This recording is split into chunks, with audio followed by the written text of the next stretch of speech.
Tatas and Ambanis नाम तो दोनों सुने ही होंगे। जी हाँ, इस वीडियो में हम इन्हीं दोनों के बारे में बात करने वाले हैं और ये जानने वाले हैं कि आखिर इन दोनों में से असली में रिच कौन है। तो इस वीडियो को एंड तक देखिएगा क्योंकि इसमें मैं आपको बहुत ही इंटरेस्टिंग बातें बताने वाली हूँ। और हाँ, गेम ऑफ ब्रांड्स को सब्सक्राइब करना मत भूलिएगा और वो जो बेल वाला आइकन है ना, उसे भी दबा दीजिए ताकि मेरी आगे के वीडियो के नोटिफिकेशन आपको फटाफट से मिल जाएं। तो चलिए अब इस वीडियो को भी फटाफट से शुरू करें। टाटा ग्रुप और रिलायंस इंडस्ट्रीज़ ये दोनों ही इंडिया की ऐसी कंपनियां हैं जिन्होंने ना ही सिर्फ इंडिया की इकोनॉमी को बहुत आगे पहुंचाया है बल्कि खुद के एम्प्लॉयज़ को भी पर्सनल लेवल और प्रोफेशनल लेवल पर बहुत ज़्यादा बेनिफिट्स दिए हैं। तो सबसे पहले हम इन दोनों कंपनियों के बैकग्राउंड के बारे में बात करेंगे। तो चलिए सबसे पहले हम बात करते हैं टाटा ग्रुप के बैकग्राउंड के बारे में। टाटा ग्रुप की शुरुआत मिस्टर जमशेदजी टाटा ने करी थी, जिनका जन्म 1839 में गुजरात में हुआ। वे अपने फैमिली में पहले ऐसे व्यक्ति थे जो खुद का बिजनेस चालू करके अपनी करियर में कामयाबी हासिल करना चाहते थे। इसीलिए उन्होंने सन 1868 में यानी कि अपनी 29 साल की उम्र में मात्र 21,000 रुपये से एक ट्रेडिंग कंपनी चालू करी। वह अपने करियर की शुरुआत टेक्सटाइल बिजनेस से करना चाहते थे, यानी कि कपड़ों का कारोबार। टेक्सटाइल बिजनेस के बारे में डिटेल में स्टडी करने के लिए वह इंग्लैंड चले गए। वहाँ पे उन्होंने टेक्सटाइल मिल में ट्रेनिंग हासिल करी। वहाँ के वर्कर्स और एम्प्लॉयज़ की एक्सपर्टीज़ को देख के वह बहुत ज़्यादा हैरान हुए और उनसे उन्हें बहुत कुछ सीखने को भी मिला, जो कि उन्होंने अपने करियर में बखूबी इस्तेमाल भी करा। इंग्लैंड से वापस आने के बाद उन्होंने एक ऑयल मिल को खरीदा जो कि बैंकरप्ट होने वाली थी और उसे कॉटन मिल में कन्वर्ट कर दिया। खरीदने के 2 साल बाद ही उन्होंने उसे बहुत ही अच्छे प्रॉफिट पे बेच दिया और खूब पैसा कमाया। वह एक पक्के बिजनेसमैन थे। किसी भी कंपनी को चालू करने के लिए मुंबई एक बहुत ही आइडियल लोकेशन होने के बावजूद भी जमशेदजी टाटा ने अपनी पहली कॉटन मिल मुंबई में ना डालकर नागपुर में शुरू करी। इसके पीछे 3 रीज़न थे जो वह फुलफिल करना चाहते थे। पहला रीज़न था कि वह चाहते थे कि जहाँ पे भी उनकी मिल खुले वहाँ पे कॉटन का प्रोडक्शन बहुत अच्छा होना चाहिए ताकि कॉटन की सप्लाई में उन्हें कभी भी कोई दिक्कतें ना आए। दूसरा रीज़न था कि वह रेलवे जंक्शन अपनी कंपनी के आसपास चाहते थे ताकि उनकी टेक्सटाइल के माल का ट्रांसपोर्टेशन बहुत ईजिली हो सके। और तीसरा रीज़न ये था कि वह ऑयल और वाटर दोनों की ही सप्लाई बहुत ईजिली चाहते थे। इन तीनों चीज़ों को कंसिडर करते हुए नागपुर एक बहुत ही परफेक्ट जगह थी। अपनी कॉटन मिल खोलने के सपने को पूरा करने के बाद जमशेदजी टाटा का फोकस 3 सेक्टर्स में था: iron and steel company, hydro electric power और एजुकेशनल इंस्टीट्यूट। वह इन तीनों ही सेक्टर्स में बहुत जम के तरक्की करना चाहते थे, लेकिन अपने जीते जी वह अपने इन सपनों को पूरा नहीं कर पाए।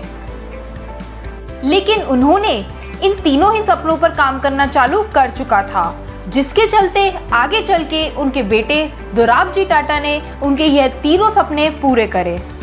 इन तीनों सपनों के अलावा भी जमशेदजी टाटा का एक बहुत बड़ा सपना था और वो था टाउनशिप का। उन्होंने इसके लिए मॉडल भी तैयार करा था।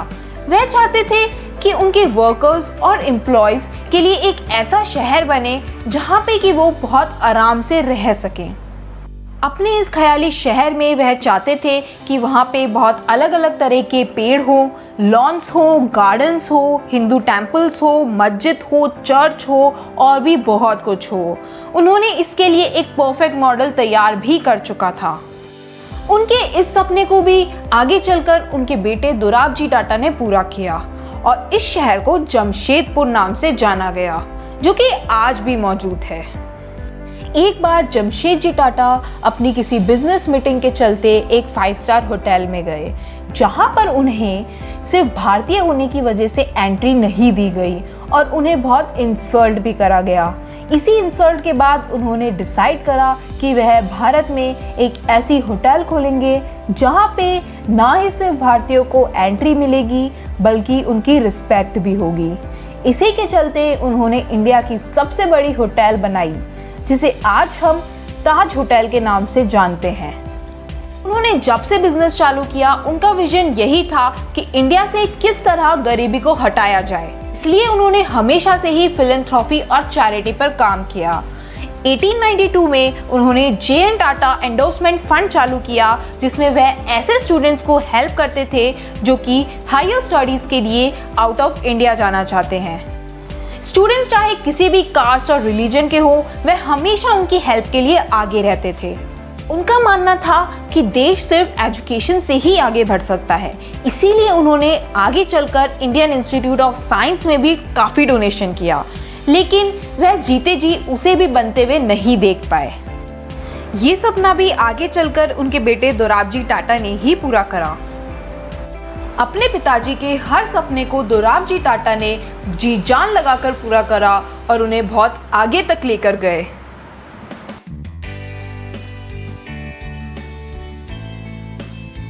वह भी अपने पिताजी के वैल्यूज एंड एथिक्स पर ही काम करते थे। उन्होंने भी अपनी पूरी जिंदगी देश की तरक्की के लिए और देश के गरीब और मजबूर लोगों के लिए ही काम करा है।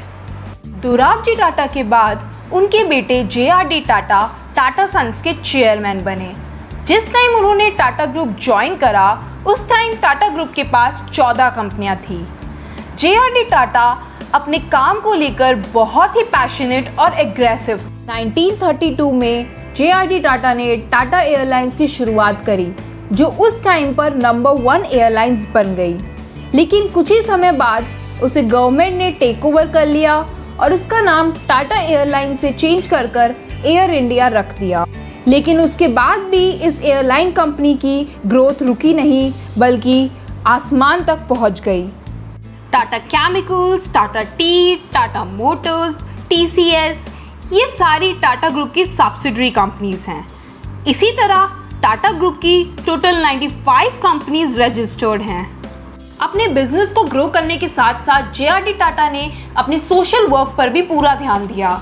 उन्होंने 1941 में टाटा मेमोरियल हॉस्पिटल बनाया, जिसका मेन मोटिव था कैंसर पेशेंट्स का कम से कम कॉस्ट में ट्रीटमेंट करना। जे.आर.डी. टाटा के बाद उनके बेटे रतन टाटा ने टाटा ग्रुप्स का एम्पायर संभाला। उन्होंने ना ही सिर्फ टाटा ग्रुप को इंटरनेशनल मार्केट में ग्रोथ दिलवाई, बल्कि जैगुआर, टेटली और लैंड रोवर जैसे बड़े बड़े इंटरनेशनल ब्रांड्स को टेक ओवर भी करा। वे टाटा नैनो जैसी सस्ती कार भी हमारे बीच में लेकर आए, जो कि एक मिडिल क्लास के लिए बहुत ही परफेक्ट एंड अफोर्डेबल कार थी। यहाँ पर खत्म होती है टाटा ग्रुप की कहानी। अब हम बात करेंगे रिलायंस इंडस्ट्रीज के बैकग्राउंड के बारे में। रिलायंस इंडस्ट्रीज की शुरुआत धीरूभाई अंबानी जी ने करी थी, जिनका जन्म 1932 में गुजरात की जानागढ़ डिस्ट्रिक्ट में हुआ था। उनके पिताजी एक स्कूल टीचर थे, लेकिन खुद के पिताजी के टीचर होने के बावजूद भी धीरूभाई अंबानी को पढ़ाई लिखाई में बिल्कुल इंटरेस्ट नहीं था। उनका कहना था कि ज़रूरी नहीं बहुत सारी किताबें पढ़कर ही कोई इंसान अमीर बन सके। वह हमेशा से ही एक बिजनेस माइंडेड पर्सन थे। उन्होंने सबसे पहले अपने लोकल लोकेलिटी में पकोड़े बेचने का काम शुरू किया। उसके बाद कुछ समय बाद ही वह एडन चले गए, जहां पर वह एक पेट्रोल पंप पर नौकरी करते थे। शुरू से ही बिजनेस माइंडेड पर्सन होने की वजह से उन्होंने थोड़े ही टाइम में ये नोटिस करा कि वहां पे जो सिल्वर के कॉइन्स चलते हैं, उसमें सिल्वर की कीमत उस कॉइन के वैल्यू से ज़्यादा है। इसलिए उन्होंने उस सिल्वर को पिघलाकर उसे बेचना शुरू किया और इससे बहुत सारे पैसे भी कमाए। थोड़े टाइम बाद ही वह अपने देश इंडिया वापस आ गए, जहां पर उन्होंने अपनी पहली company Reliance commercial corporation start करी, जो कि मुंबई में थी। ये कंपनी स्पाइसेस और पॉलिस्टर यार्न की ट्रेडिंग का काम करती थी और कुछ सालों बाद धीरूभाई अंबानी टेक्सटाइल बिजनेस में आए और अपना ओनली विमल नाम का ब्रांड लॉन्च किया। इस ब्रांड को होलसेलर्स की तरफ से अच्छा रिस्पॉन्स नहीं मिला, इसीलिए उन्होंने अपना प्रोडक्ट डायरेक्ट एंड कस्टमर्स को बेचना शुरू कर दिया। यहीं से शुरू होती है अंबानी की सक्सेस की कहानी। टेक्सटाइल इंडस्ट्री में बहुत सक्सेस हासिल करने के बाद धीरूभाई अंबानी ने डिसाइड करा कि वह अपनी कंपनी का नाम रिलायंस टेक्सटाइल से चेंज कर रिलायंस इंडस्ट्रीज करेंगे।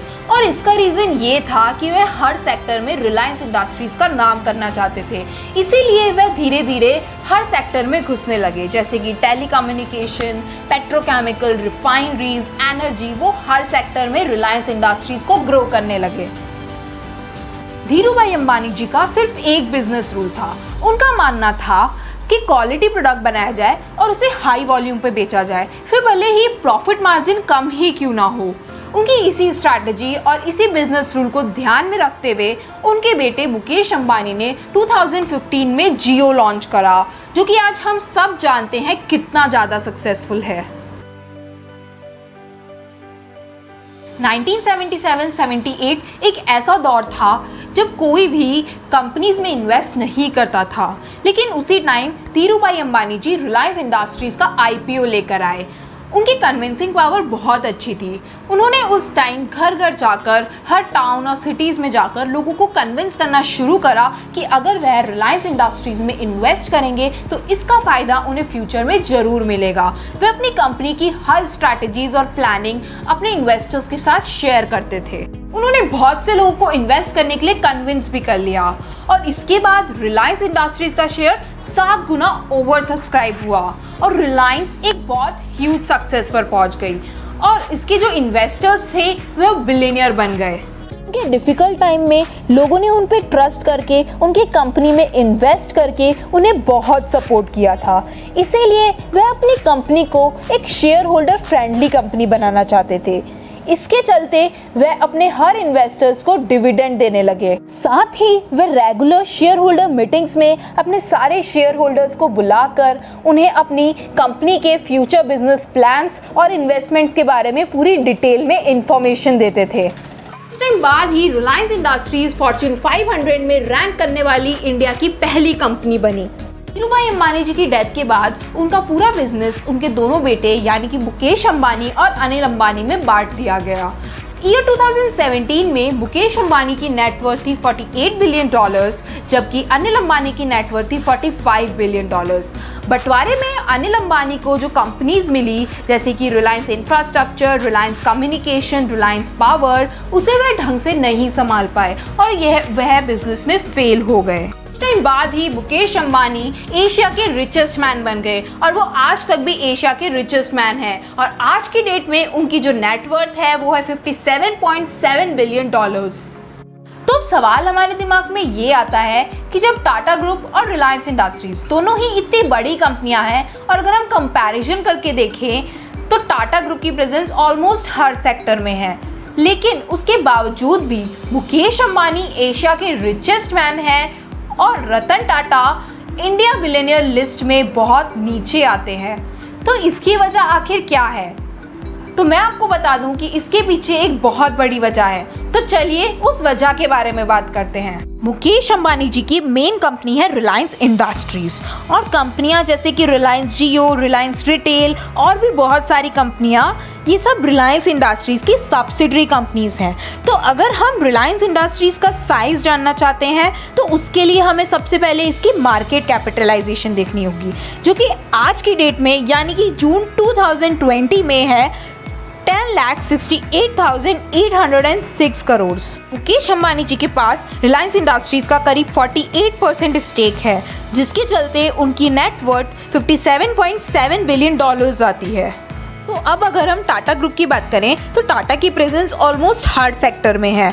टाटा ग्रुप की 28 कंपनीज स्टॉक एक्सचेंज में लिस्टेड है, जिसके चलते उसकी मार्केट कैपिटलाइजेशन 11 लाख करोड़ से भी ज़्यादा की आती है। तो इस बात को नोटिस करते हुए ये बात बहुत क्लियर है कि टाटा ग्रुप रिलायंस इंडस्ट्रीज से बहुत बड़ा है, लेकिन उसके बावजूद भी ये सवाल आता है कि रतन टाटा आखिर रिचेस्ट मैन की कैटेगरी में क्यों नहीं आते।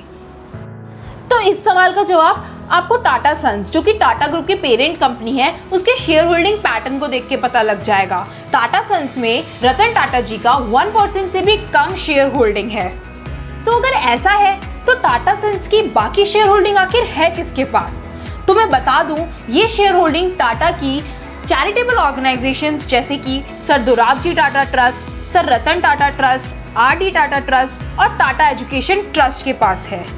तो इन चैरिटेबल ऑर्गेनाइजेशंस के पास टाटा सन्स की ऑलमोस्ट 66% शेयर होल्डिंग है। अगर ये शेयर होल्डिंग इन ट्रस्ट के पास ना होकर रतन टाटा जी के पास होती तो वो आज एशिया के रिचेस्ट मैन होते। तो टाटा ग्रुप के लिए पैसे ज़्यादा मैटर नहीं करते हैं, मैटर करता है तो वो है सोशल इम्पैक्ट। टाटा ग्रुप जब से शुरू हुआ है उसका हमेशा से मेन फोकस यही रहा है कि किस तरह देश को आगे लेके जाया जाए, उसे एम्पावर करा जाए और देश से गरीबी हटाई जाए। तो अब अगर कोविड-19 के पैंडेमिक की ही बात करी जाए तो टाटा ग्रुप की तरफ से जो डोनेशन आया था वो था 1500 करोड़ और हमारे एशिया के रिचेस्ट मैन की तरफ से जो डोनेशन आया था वो था उससे 3 गुना कम, यानी कि 500 करोड़। तो अब हम ये अच्छी तरह क्लियरली देख सकते हैं कि इन दोनों में से कौन पक्का बिजनेसमैन है और कौन पक्का इंडस्ट्रियलिस्ट। तो अब आप लोग डिसाइड करिए कि आखिर इन दोनों में से सबसे ज़्यादा रिच कौन है।